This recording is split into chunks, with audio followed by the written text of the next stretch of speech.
Olá, seja bem-vindo ao lançamento da série Brasil, A Última Cruzada. Você está prestes a conhecer uma história de sacrifício, virtude e coragem, que por muito tempo nos foi negada. Reunimos mais de 50 especialistas para produzir a maior série já feita sobre a história do Brasil. O que você está prestes a assistir é uma narrativa séria sobre a sua história. A Brasil Paralelo é uma organização 100% privada. Nosso objetivo é reverter as mazelas feitas na nossa cultura nos últimos anos. Não recebemos dinheiro público. A nossa independência é assegurada por milhares de pessoas que, ao travarem contato com o nosso trabalho, decidem se tornar membros e financiar essa transformação cultural. Ao se tornar membro da Brasil Paralelo, você vai ter acesso a uma plataforma com mais de 50 aulas exclusivas com especialistas que vão ampliar a sua visão de mundo. Um grupo fechado, onde vamos nos conhecer e planejar o futuro em conjunto. Você vai poder debater com outros membros sobre cada entrevista, participar de encontros presenciais e ter acesso aos bastidores de produção diariamente. Mas eu diria que o mais importante é que o seu financiamento torna possível que novas produções sejam feitas gratuitamente para que novos brasileiros tenham a chance de despertar as suas consciências. É a chance de fazer algo efetivo pelo nosso país. Durante o lançamento dessa série, você terá acesso ao preço promocional para tornar-se membro. Esse preço é por tempo limitado. Não perca tempo. Junte-se a nós. Fique agora com o primeiro capítulo da série Brasil, A Última Cruzada, e até breve.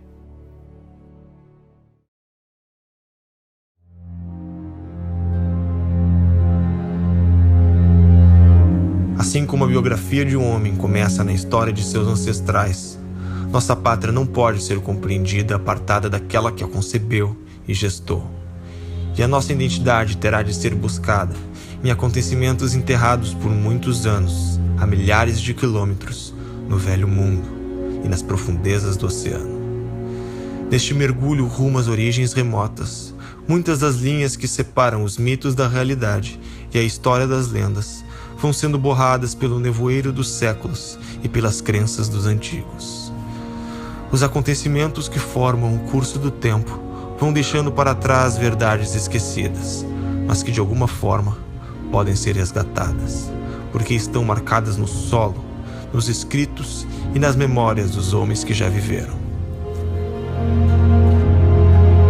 Essa é a história que vamos contar, de um povo que ultrapassou os limites impostos pelos oceanos e disputou palmo a palmo contra o vento os rumos do seu próprio destino e que assim fez dele o caminho para um novo mundo.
De repente é como tudo se passa, como se nós tivéssemos esquecido que somos brasileiros.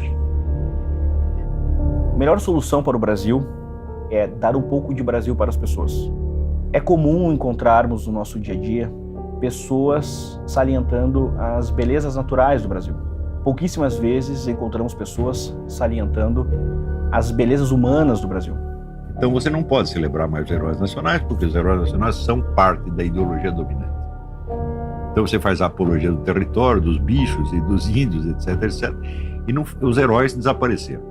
A apologia do território separada da apologia daqueles que a conquistaram não faz o menor sentido. todos eles, enfrentam uma crise de identidade. Porque eles não sabem quem são, não sabem de onde vieram, não conhecem toda a sua história. Sonegar essa história a um povo, sonegar essa história a uma nação é um ato perverso. Bom, veja você, a história é a própria identidade nacional. O que é a identidade nacional? É a memória coletiva de feitos realizados em comum que dão às pessoas um senso da retaguarda das suas próprias vidas, da origem dos seus valores, sentimentos, etc. O ser humano não foi feito para ele ser, cada um que nasce, ser um novo Adão no paraíso, que surge do nada, ele surge pronto e se faz a si mesmo. Isso é absolutamente impossível para o ser humano. Você vê, de todas as espécies animais, aquela que mais depende do aporte da geração anterior é o ser humano. E quando você amplia a memória pela história, você se sente não mais um ser que nasceu, digamos, há uma década, 2 décadas, 3 décadas atrás. Você se sente um ser ligado à humanidade. Você é um ser humano e você faz parte dessa história inteira. Você não faz só parte da tua história. Todos os instrumentos de que ele vai dispor para lutar pela sua vida, para fazer a sua vida, ele recebe do quê? Um negócio chamado cultura. Então, cultura é o conjunto dos bens intelectuais acumulados. Se isso não é passado para ele, ele não sabe onde está. Ele está perdido no espaço e no tempo. Na medida em que nós vamos aprendendo, ou seja, aprendendo a participar do mundo e herdando esses valores civilizacionais, a história está entre eles, né? Nós vamos desenvolvendo cada vez mais, inclusive, a nossa capacidade de afirmar aquilo que em nós é único.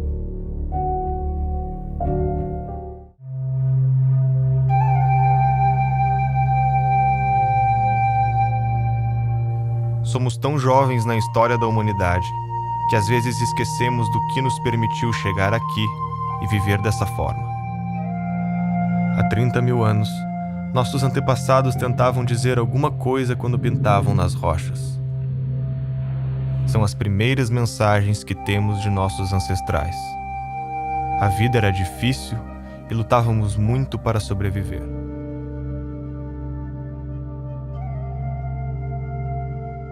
Os humanos não sabiam onde estavam.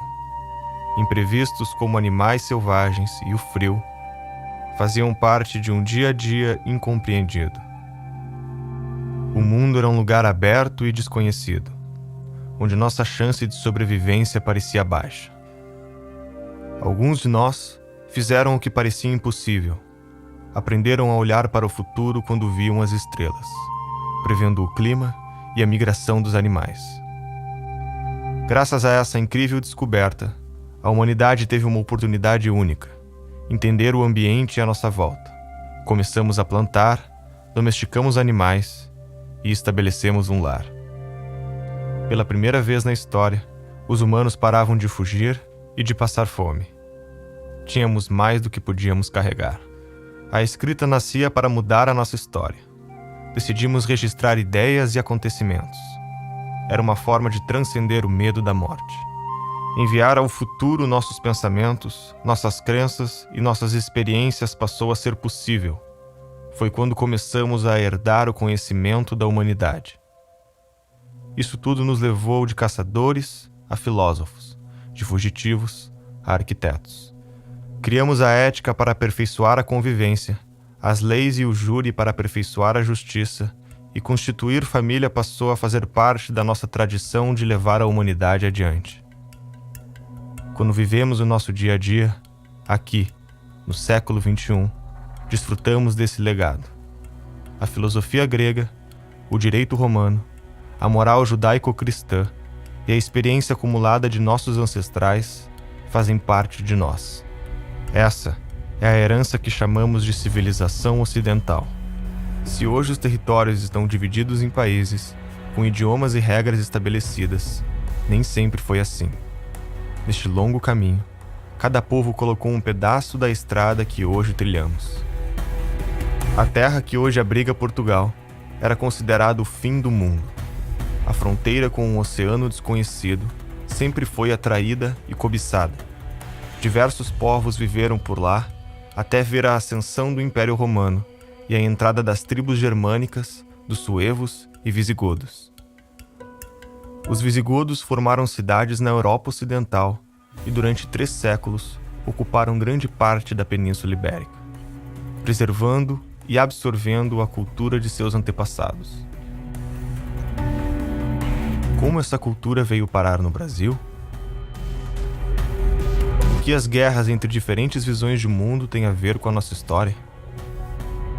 Para enxergar melhor o presente, precisamos voltar um pouco no tempo. No ano de 700, por volta de 700, surge a fé muçulmana. E ela já estava se ampliando em todo o Oriente Médio, norte da África. A fé muçulmana nasce em Meca, na Arábia Saudita, com Maomé, o pregador que afirmava ter recebido a revelação de ser um enviado de Deus. Nessa revelação, a sua missão seria resgatar ensinamentos que foram trazidos por profetas como Moisés, Abraão e Jesus, mas que ao longo do tempo teriam sido distorcidos. Foi juntando adeptos que, após a sua morte, compilaram seus ensinamentos no Alcorão, livro que embasa a fé islâmica e discorda das crenças judaicas e católicas. Também criaram a Jihad, a guerra de manter o islamismo pleno dentro de si e levá-lo ao maior número de pessoas possível.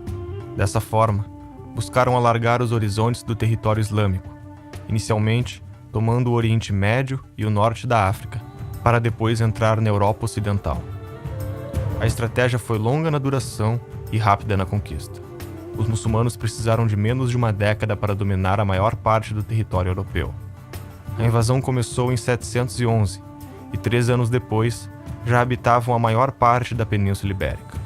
O curioso é que essa ocupação foi incentivada pelos mesmos povos que habitavam a região. Os visigodos viviam envolvidos em disputas internas e, por causa dessa rivalidade, uma facção de visigodos pediu ajuda de um líder muçulmano do norte da África, que não só atendeu o pedido, como deu-se conta da riqueza do território e aproveitou para tomá-lo para si. A entrada foi muito rápida, entraram justamente por Gibraltar, conseguiram cruzar ali do Marrocos, chegaram até a Espanha e pouco a pouco foram tomando as vilas, foram tomando as cidades. Aos poucos a península foi sendo conquistada, se expandiu até a Lusitânia, se expandiu até onde hoje é Portugal. As teorias que os historiadores levantam quanto à facilidade da invasão foi porque, em primeiro lugar, o reino visigótico não deixava que as populações de origem romana tivessem acesso a armas ou ao exército. Então nós já vemos aí um processo de desarmamento que facilitou, inclusive, a queda do seu próprio Estado. Os cristãos que escaparam fugiram para o alto das grandes montanhas no norte da Península Ibérica. Lá estabeleceram o chamado Reino das Astúrias e aclamaram Dom Pelágio como seu novo rei. Nessas Astúrias, então, se tornou um foco de resistência cristã. As Astúrias nunca conseguiram ser conquistadas e de lá o Dom Pelágio organizou a resistência ao invasor muçulmano. Os muçulmanos continuaram a conquista para o leste da Europa, até se depararem com um reino franco. Uma tropa de 50 mil soldados mouros cruzou a fronteira para atacá-los. Era a prenúncia do fim do Ocidente. Carlos Martel, comandante do exército franco, sabia ter nas mãos a história de uma civilização para defender, e praticamente nenhum soldado. Convenceu a igreja a financiar o treinamento de cavaleiros, estudou as formações dos antigos gregos para resistir pela disciplina e a aceitação de morrer pela causa. Passou um ano inteiro treinando bárbaros que nunca tinham sido soldados, para enfrentar um exército maior e mais poderoso. No dia 10 de outubro de 732, milhares de soldados estavam na linha de frente de uma guerra santa. Foi na Batalha de Poitiers que Carlos Martel fez lembrar os antigos espartanos, na sua resistência e coragem, saindo vitorioso. Para a maior parte dos historiadores, essa era a última chance de resistência do Ocidente.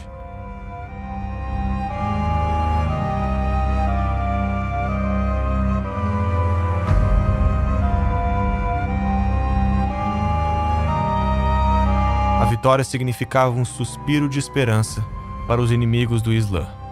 Com isso, as Astúrias começaram o processo de reconquista do território dominado pelos muçulmanos.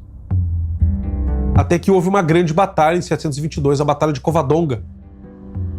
Foi considerada essa Batalha de Covadonga o início da reconquista cristã, porque eles não estavam mais se defendendo ou fazendo pequenas guerrilhas, mas se defrontaram diretamente com o inimigo num processo de expansão do Reino das Astúrias. Né? Os mouros tinham conquistado a Espanha e agora era hora de reconquistar a Espanha. Era hora de reconquistar o território perdido. E Covadonga é um evento importantíssimo para a cultura católica espanhola. Né? Dom Pelágio é considerado justamente um grande herói, não só porque ele resistiu e se organizou nas Astúrias, mas porque foi um herói vencedor em Covadonga. Né?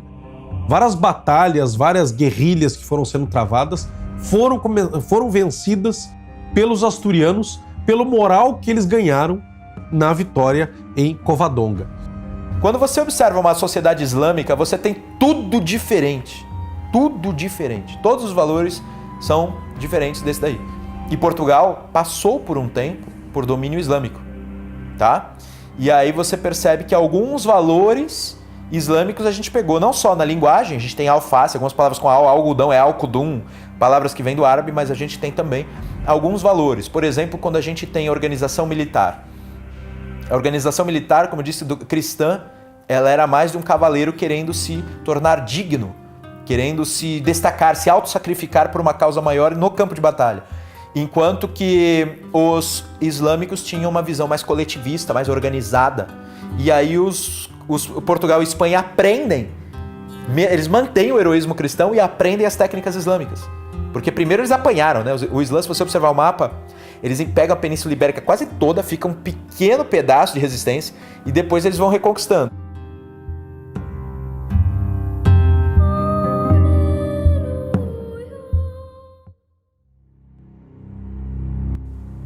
Passavam-se 4 séculos desde que os muçulmanos tinham tomado a cidade de Jerusalém, impedindo a peregrinação cristã de visitar o túmulo de Cristo.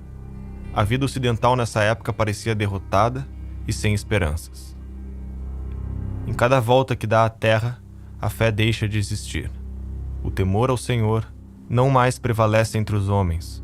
A justiça desapareceu do mundo e a violência toma conta das nações. A mentira, a traição e a perfídia pairam sobre nós. A virtude não existe mais e hoje é algo sem valor. O mal reina em seu lugar. Se voltássemos no tempo, até o século XI, seria difícil acreditar em nossos olhos. A Europa parecia uma região amaldiçoada. Os governos centrais não eram organizados e as monarquias ainda engatinhavam repletas de grandes castelos que roubavam e guerreavam entre si. Uma terra devastada e sem leis. Em uma decisão sem precedentes, o Papa promete um lugar no céu para as almas daqueles que aceitarem marcharem até Jerusalém e retomar a Terra Santa. Para o Papa, era a oportunidade perfeita de unificar os cristãos ocidentais e orientais e colocar a Igreja novamente no centro do cenário político mundial. Se não era possível viver em paz na Europa, seu povo decidiu buscar uma vida melhor, neste mundo ou no próximo. Estava inaugurada a Era das Cruzadas. Agora milhares de cristãos vindos de toda parte da Europa marchavam para retomar Jerusalém das mãos dos seguidores de Maomé.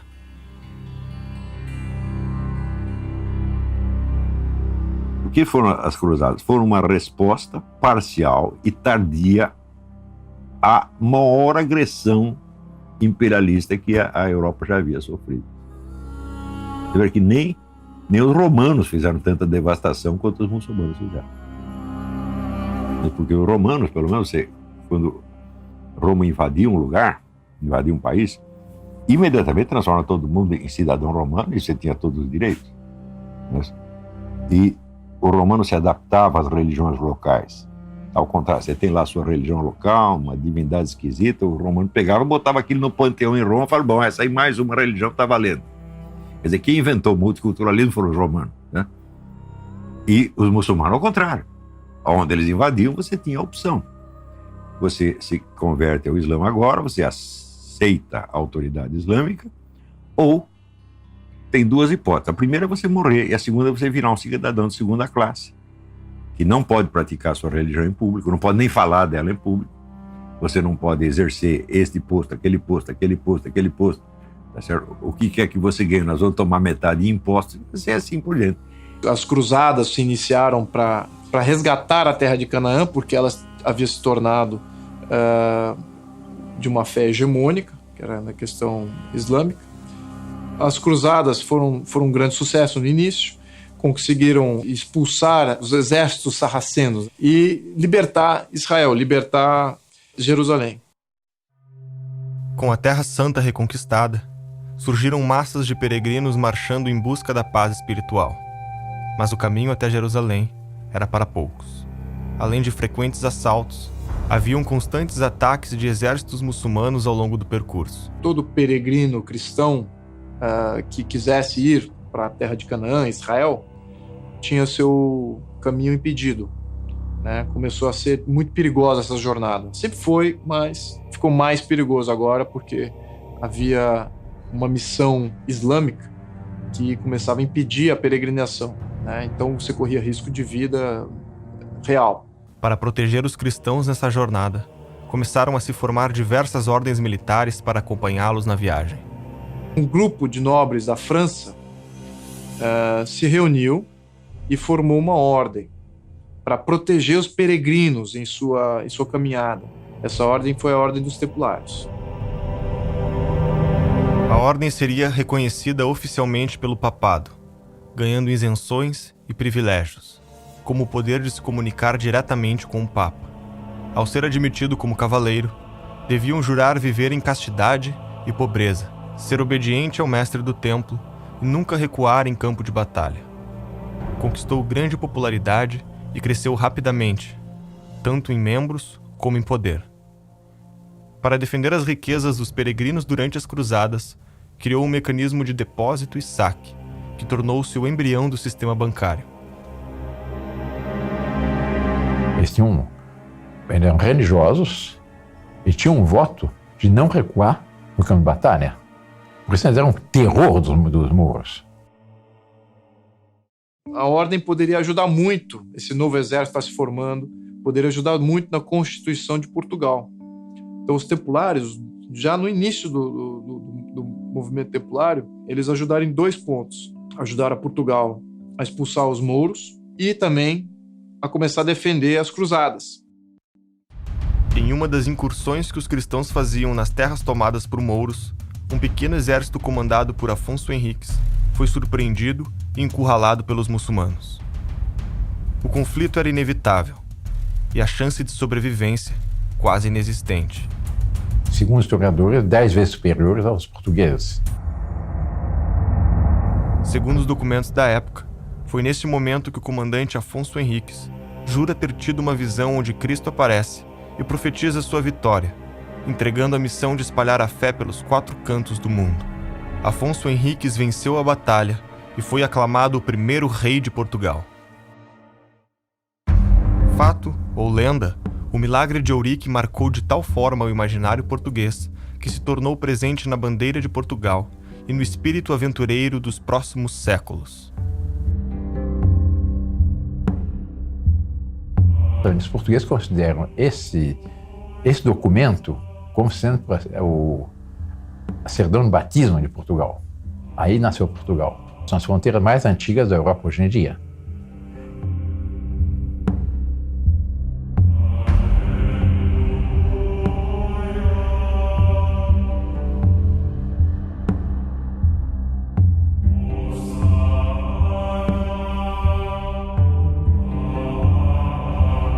A civilização se funda com orientações gerais que vêm do mito. Mito não é sinônimo de mentira. Você vai ao dicionário e vai ver que mito tem várias acepções, uma delas é sim enganação, ilusão, mentira. Mas o mito, no sentido em que eu uso, é o sentido grego, e o sentido grego é uma explicação primordial sobre a ordem do universo e sobre a ordem humana. Então, por que primordial, né? Porque é uma explicação sem tempo, lá no passado, que você não sabe direito quando foi. Algumas coisas aconteceram e elas explicam como o universo surgiu, explicam como a vida humana se organizou e por quê, qual é o entrosamento dessas coisas. Sem mito não tem civilização. O que nós tivemos aqui é a figura do pai fundador. né? E essa característica se manteve presente desde a fundação de Portugal, desde Dom Afonso Henriques. Com isso ele ganha mais poder, ele ganha mais autonomia e ele continua, então, a formar os seus domínios, impedindo que o Moro entre novamente. A Espanha, pelo contrário, continua a lutar contra o elemento mouro, contra o elemento mourisco. A Europa estava em constantes conflitos entre os reinos. Todos queriam afirmar seu poder e as fronteiras eram frágeis. Entre eles estava a França, onde o rei Filipe IV, o Belo, queria expandir o seu poder a qualquer custo para enfrentar a Inglaterra. Foi quando teve uma ideia inédita: cobrar impostos da igreja. A retaliação foi rápida e o rei foi excomungado pelo Papa. O Papa não esperava que a campanha difamatória feita por Filipe o Belo pudesse ser tão forte a ponto de ele acabar espancado e morto pela população. O novo Papa que o sucedeu também morreu em menos de um ano, em origens até hoje desconhecidas. É quando assume o Papa francês Clemente V que reverte as decisões da Igreja em favor de seu rei. Na ânsia por poder, Filipe IV continuou expropriando judeus e bancos, gerando inflação, dando calotes e fazendo imensas dívidas. A população se revolta com a imensa crise e o rei recorre à Ordem Templária, que emprestou dinheiro para pagar suas dívidas. O problema é que o empréstimo foi indevido. O dinheiro era usado para as cruzadas e quando o grão-mestre da Ordem, Jacques de Molay, soube do fato, expulsou o tesoureiro, abrindo um cabo de guerra com o rei francês. Filipe o Belo usa de novo a mesma estratégia. Começa a campanha difamatória contra os templários e usa o Papa que está sob seu domínio para proibir a ordem e confiscar seus bens. Na noite de sexta-feira de 13 de outubro de 1307, centenas de cavaleiros templários por toda a França foram capturados pelos soldados do rei e, segundo alguns historiadores, sujeitos a torturas para confessarem seus crimes. Até hoje, não temos todas as conclusões sobre essa história, mas para muitos, aquela noite seria o motivo da superstição de sexta-feira 13 ser um dia sombrio.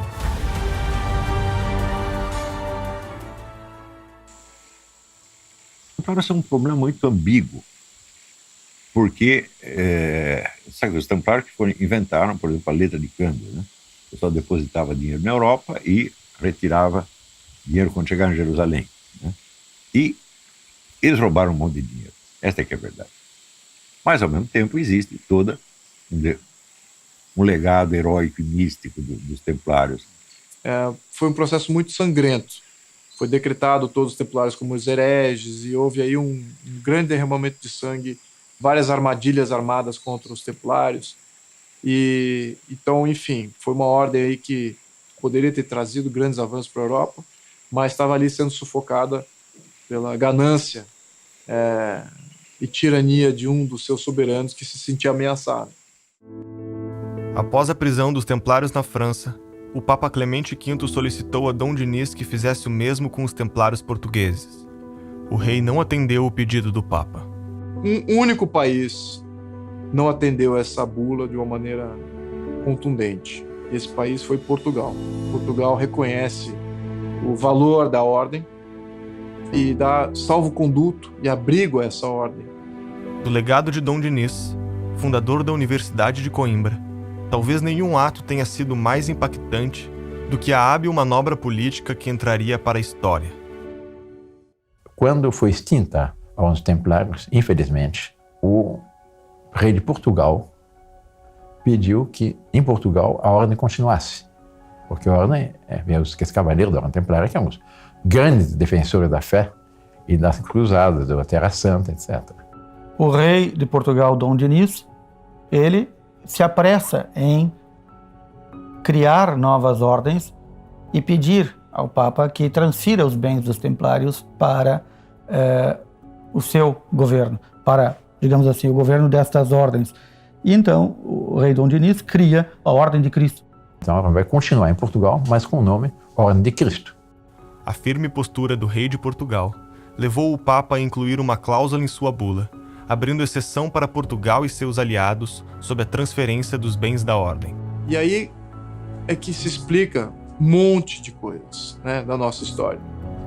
Como que um país tão pequeno que era Portugal, como que esse país, de repente, avançou e se tornou um grande conquistador dos mares.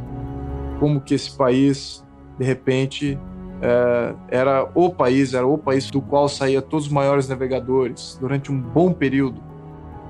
Este corpo de elite resolveu uma necessidade vital para a consolidação e o fortalecimento do Estado português.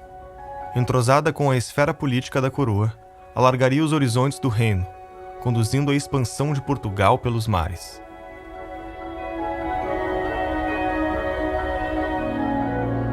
A vida política em Portugal também não seria tranquila. Os herdeiros de Dom Afonso Henriques não perpetuariam o governo da dinastia Afonsina. Mais uma grande guerra eclodia na Europa entre a Inglaterra e a França, chamada de Guerra dos 100 Anos. Muitos reinos se dividiram, dependendo do lado que apoiavam. Em 1383, o último rei da dinastia Afonsina, Dom Fernando I, morreu sem deixar herdeiros. Acontece que este rei tentou invadir o reino de Castela 3 vezes durante a Guerra dos 100 Anos, perdendo em todas, e na última foi obrigado a casar com a princesa de Castela para estabelecer a paz. A ausência de descendentes reais lançou Portugal em uma séria crise monárquica. Uma eventual união entre os reinos podia ser desastrosa para a economia portuguesa.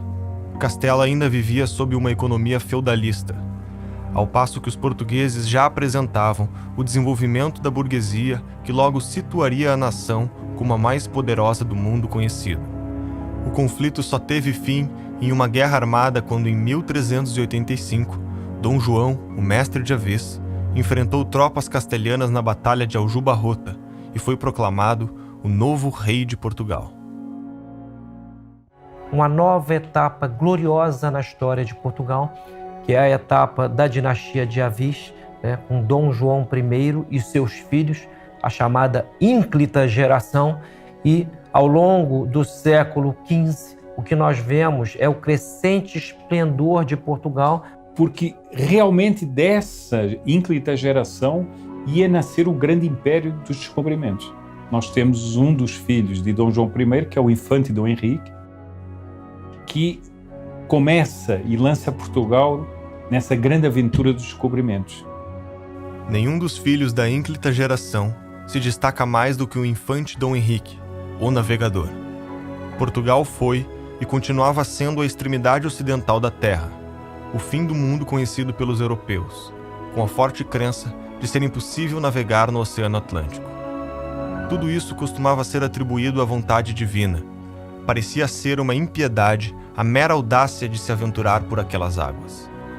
Um dos mais influentes desses mitos era a história de São Brandão, monge irlandês que, segundo um relato muito popular a partir do século X, teria navegado pelo Atlântico Norte e descoberto várias terras fantásticas e paradisíacas. Com a Europa imersa no caos, a ideia de haver uma ilha em paz para além do oceano trazia esperança aos povos que circulavam esses mitos. Apareciam ilhas lendárias nos mapas da época, como uma ilha chamada High Brasil, que significava Terra Prometida, e pode ter influenciado o nome do nosso país. Procurar a Ilha Brasil, Antilha, o Purgatório ou Atlântida não era mais fantasioso do que procurar a China, a Índia, o Japão ou as Américas. Pouco a pouco, feitos impressionantes foram acontecendo. Primeiro ultrapassando lugares nunca antes visitados, depois descobrindo pequenas ilhas.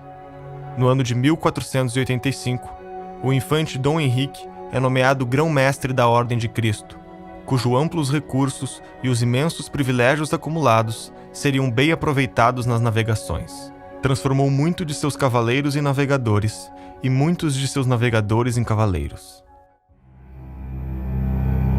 Nem tudo estava tranquilo na Europa enquanto as navegações progrediam. A guerra de séculos pelo território ainda apresentava riscos e, antes de conquistar os mares, haveria um último desafio na Europa Ocidental. Já passavam 6 séculos desde que os cristãos começaram o processo de reconquistar o território europeu.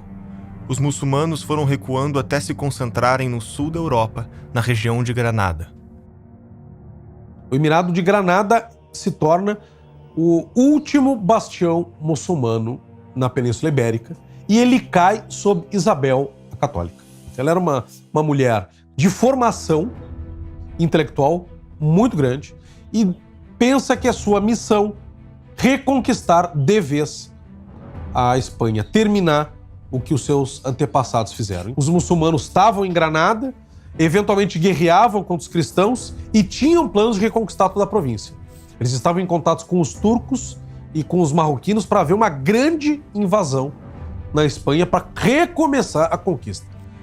Isabel conhecia toda a história da reconquista. Ela era muito culta, né? Nós já tínhamos falado sobre isso. Ela era muito culta. Então ela conhecia isso. E ela tinha uma noção de estratégia. Ela sabia que se ela não tomasse o Emirado de Granada rapidamente, toda essa história de mais de 700 anos poderia ser colocada na lata do lixo. O que Isabel e Fernando entendem? Nós não podemos atacar sozinhos. E eles se lembram que nas cruzadas, que acabaram há pouco tempo, o Papa deu indulgências para os cristãos de outros países que entrassem nas cruzadas. Então eles conseguiram que o Papa Inocêncio VII promulgasse uma bula convocando todos os cristãos de outros países a se juntar na Reconquista e ganhariam indulgências da mesma forma que ganharam nas cruzadas. Com isso, nós vemos um acúmulo de tropas estrangeiras chegando na Espanha para ajudar os cristãos espanhóis.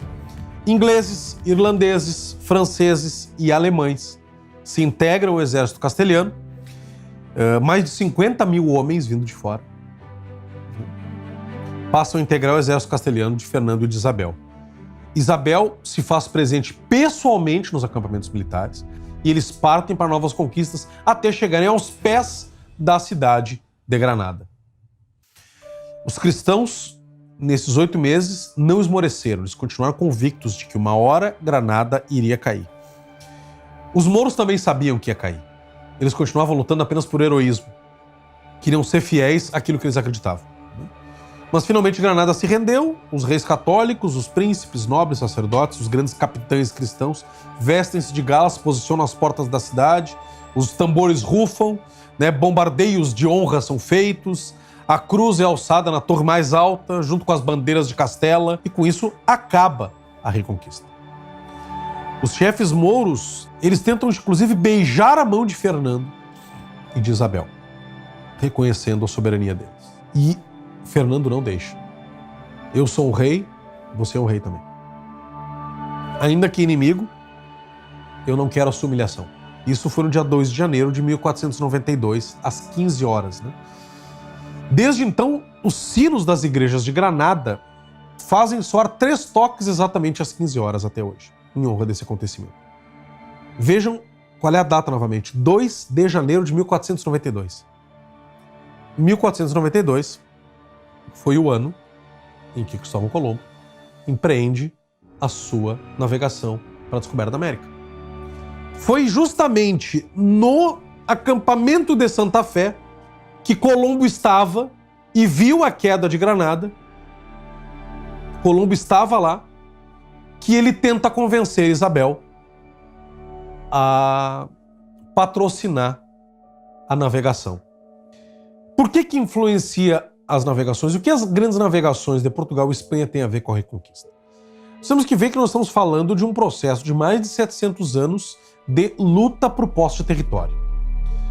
Lá da distante Astúrias, os cristãos foram crescendo, foram baixando e foram se expandindo até conquistar todo o seu território. Então eles foram formados geração em geração na conquista de território e desbravamento do território. Até que não tem mais território a conquistar. Só lhes resta o mar. Cristóvão Colombo conseguiu que Isabel e Fernando financiassem a sua expedição. Era um objetivo antigo, que já tinha sido lhe negado por outros reis, inclusive pelo de Portugal. Em 1492, Colombo descobria o que chamou de Índias Ocidentais, que eram as ilhas da América Central. Essa descoberta tornava necessário dividir as zonas de influência entre espanhóis e portugueses nas navegações. Para isso, assinaram o Tratado de Tordesilhas, onde fora da Europa, os portugueses ficavam com um território a leste de um meridiano, enquanto os espanhóis ficavam com um território a oeste. Até então, só uma pequena parte da área dividida pelo tratado havia sido vista pelos europeus, sendo dividida apenas no papel. Imediatamente após a primeira viagem de Colombo, vários exploradores navegaram na mesma direção. Mas eles já tinham noção de que havia algo do outro lado do Atlântico, a tal ponto que quando houve os tratados entre Espanha e Portugal, eles insistiram que a linha demarcatória fosse 70 milhas mais ao oeste, de onde veio o Tratado de Tordesilhas. Mas eu não aceito, não concordo que se despreze o imenso valor que este país tem por ter nascido do esforço político e técnico de um povo, de um pequeno território, que foi a primeira nação organizada da Europa, localizado num canto da Península Ibérica, e que numa determinada época de sua trajetória dividiu o mundo em duas partes. Uma era dela e outra era da Espanha. Tinha poder, tinha cacife político para isso. E conseguiu isso através do empenho do seu povo. Povos que nunca antes tinham se visto estavam prestes a se encontrar. No ano de 1497, Portugal envia Vasco da Gama para encontrar uma rota até as Índias, contornando pela primeira vez a África.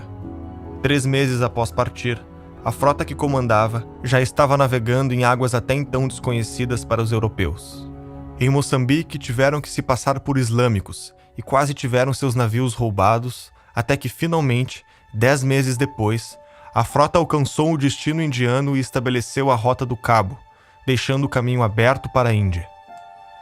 Na hora de regressar, navegaram contra o vento, e trechos da viagem que duraram apenas 23 dias, agora demoravam 132. Metade da tripulação pereceu, e das embarcações e dos 148 navegadores que estavam lá, só 2 delas, totalizando 55 homens, voltaram para Portugal. Vasco da Gama chegou 1 mês depois de seus companheiros, tendo que sepultar o seu irmão mais velho no caminho. No seu regresso, foi recompensado como o homem que finalizou um plano que levou 80 anos para ser cumprido. Recebeu o título de Almirante-Mor dos Mares da Índia, e em 1499 espalhou-se a notícia de que os portugueses tinham chegado às verdadeiras Índias. A viagem era a mais longa até então realizada, superior a uma volta completa ao mundo pela linha do Equador, e seria eternizada na epopeia Os Lusíadas, escrita por Luís Vaz de Camões, um feito inacreditável, que seria superado logo no ano seguinte. As grandes navegações, eu comparo as grandes navegações com a NASA, as viagens espaciais, o Cabo Canaveral, nos Estados Unidos do século XX. E eu não sei quais eram as aventuras mais arrojadas. Se aquela de navegadores que se jogavam no mar aberto numa época de superstições, de receios, de medos, de incertezas, navegando em águas nunca dantes navegadas. Essa saída desses homens, essa expansão marítima, ela tinha a característica, que é a característica fundamental, de heroísmo, empreendimento humano. Homens ficaram pelos caminhos, ao longo de toda a tradição marítima. Portugal teve o privilégio de ter nos mares o seu maior cemitério. Por isso é que o Fernando Pessoa tem uns versos em que ele diz: "Ó mar salgado, quanto do teu sal são lágrimas de Portugal." E depois, no final desses versos, ele diz: "Valeu a pena? Tudo vale a pena quando a alma não é pequena." Uma segunda grande armada portuguesa foi enviada para a Índia, dessa vez com 13 navios, cerca de 1.500 homens e guiada por Pedro Álvares Cabral. Cabral era grão-mestre da Ordem de Cristo e um nobre de relacionamento fiel à coroa, descrito como culto, prudente e tolerante com os inimigos. No dia anterior da partida, a tripulação recebeu uma despedida pública que incluiu uma missa e comemorações com a presença do rei, da corte e de uma enorme multidão. Sua frota afastou-se bastante da costa africana, até desembarcar no que chamaram de Porto Seguro, no que achou tratar-se de uma ilha, que deu o nome de Vera Cruz. Cabral, tendo percebido que a nova terra estava a leste da linha de Tordesilhas, logo enviou um emissário a Portugal com a importante notícia. Alguns historiadores defendem que os portugueses já sabiam da existência da América do Sul. Por isso, o desvio da rota de Cabral e a insistência do rei Dom João II em mover para o oeste a linha de Tordesilhas. Outros defendem que o objetivo deste empreendimento era estabelecer relações comerciais na Índia e que o desvio se dava por necessidades de navegação, fazendo da descoberta algo acidental. Mas na lógica portuguesa, isso a gente vai encontrar já na carta de Pero Vaz de Caminha, não existe casualidade quando você acredita na providência. Então é um debate menor no sentido português de seu tempo, porque um português fiel à tradição católica, ele não está se preocupando se ele chegou sem querer ou por querer. Ele acredita que está ali por um motivo e esse motivo é missionário. E esses elementos nós já encontramos na na certidão de batismo, como muitas vezes é colocada assim, a carta de Pero Vaz de Caminha. Como é que vocês acham que, de repente, um povo que na Idade Média lutou por 8 séculos contra o inimigo islâmico vai do nada se transformar num mercador? Só quero realizar comércio. Não faz o menor sentido. Essa história, assim como ela é contada, de que o português sai só para encontrar especiarias e para ter um melhor acesso a rotas comerciais, isso não se justifica de modo algum. É um desconhecimento completo de que era Portugal, né? De o que era o mundo medieval. O mundo medieval é um mundo de grandes guerreiros. Você não se lança num pequeno barco através de um oceano que você não conhece para encontrar um pau-brasa vermelhinho. Não é isso. É para encontrar a terra prometida. É para encontrar a terra abençoada. Isso é um fator motivador dos grandes descobrimentos, até mesmo hoje do espaço. Eu estou indo para o espaço para descobrir que em tal lua de tal isso aqui vai ter um ferrozinho. Você está indo para o espaço para descobrir vida. Vida além da sua vida própria. É isso que motiva. Não é coisas pequenas assim. Então, é entender isso, entender bota um monte de molecada num barco e lança eles. Pra quê? Porque eu quero que ele pegue uma pedra lá, né, do outro lado do oceano. É isso? Não, eu quero que ele encontre o paraíso. Essa que era um fator motivador. Então, era a base da vontade, era o elan do negócio. Então não era coisa pequena, não é uma coisa frívola. Como se constrói. Não era nada disso. Claro, é mais difícil eu contar essa história para um número muito grande de pessoas. É muito mais complicado. O fato é que no dia 22 de abril de 1500, os portugueses atravessaram o Oceano Atlântico e chegaram no Brasil. Era o ápice da expansão marítima portuguesa. Portugal não era mais a extremidade do fim do mundo. E a história dos dois lugares nunca mais seria a mesma. A história merece ser contada. Pela sorte, pela providência, pela virtude ou por todas elas. Chegamos até aqui. Nossa trajetória tem nome. E cada vez que olhamos para trás, lembramos de cada personagem que construiu o palco de nossas vidas. Temos a oportunidade de escolher nossas referências, aprender com os nossos erros, elevar o nosso moral. Em algum lugar, sempre haverá o panteão daqueles que nos trouxeram até aqui. Lá estão as paixões, os méritos, os sacrifícios e todo o heroísmo da humanidade. Não foi fácil. A preservação desse lugar cabe a nós. Não podemos deixar que roubem os degraus da nossa civilização. E sempre que estivermos perdidos e sem saber para onde ir, eles estarão lá, de braços abertos, para nos contar tudo o que sacrificaram para dar um passo além do que parecia possível. não se trata apenas de não esquecermos de onde viemos. Se trata de não esquecermos para onde estamos indo.